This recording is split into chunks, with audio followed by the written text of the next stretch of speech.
खबर अपडेट जे सिलसिले खे अॻिते वधाईंदे नाज़रीन खे अहम ख़बर ॾींदासीं। कराची खां गुलशन ऐं बुनेर में पीपल्स पार्टी जे उम्मीदवार आगा रफ़ीउल्लाह कार्नर मीटिंग ते हमिलो थियो आहे। 2 ॼणा ज़ख़्मी थी पिया आहिनि।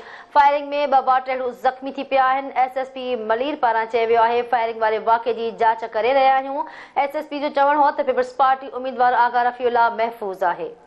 ब्रेकिंग न्यूज़ नाज़रीन अवां सां शेयर कंदासीं। कराची खां गुलशन बोनेर में पीपल्स पार्टी जो उम्मीदवार आगा रफ़ीउल्लाह कार्नर मीटिंग ते हमिलो थियो आहे। 2 ॼणा ज़ख़्मी थी पिया आहिनि। फायरिंग में 2 वाटड़ू ज़ख़्मी थी पिया। SSP मलीर पारां चयो वियो आहे त फायरिंग वारे वाक़े जी जांच करे रहिया आहियूं। पीपल्स पार्टी उम्मीदवार आगा रफ़ीउल्लाह महफ़ूज़ आहे। इन जा वधीक अपडेट वठंदासीं। धरती TV न्यूज़ जो रिपोर्टर ज़हीर शेख लाइन ते मौजूद आहे। जी ज़हीर शेख, वधीक अपडेट कजो।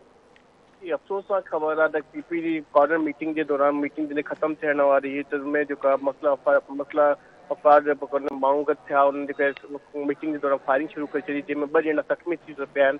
मारा गया आगा रफ़ीक जेको आहे उहो हुन में सेफ रहियो, उनखे कोई बि नुक़सानु न थियो, पर 2 ॼणनि जी ज़ख़्मी थियण जे लाइ पुलिस चारो तरफ़ घेरे में आहे। SSP तारिक लाई मस्तूरी जो चवणु आहे त कोई बि जेको आहे जानी नुक़सानु न थियो आहे, 2 ॼणा ज़ख़्मी थिया आहिनि।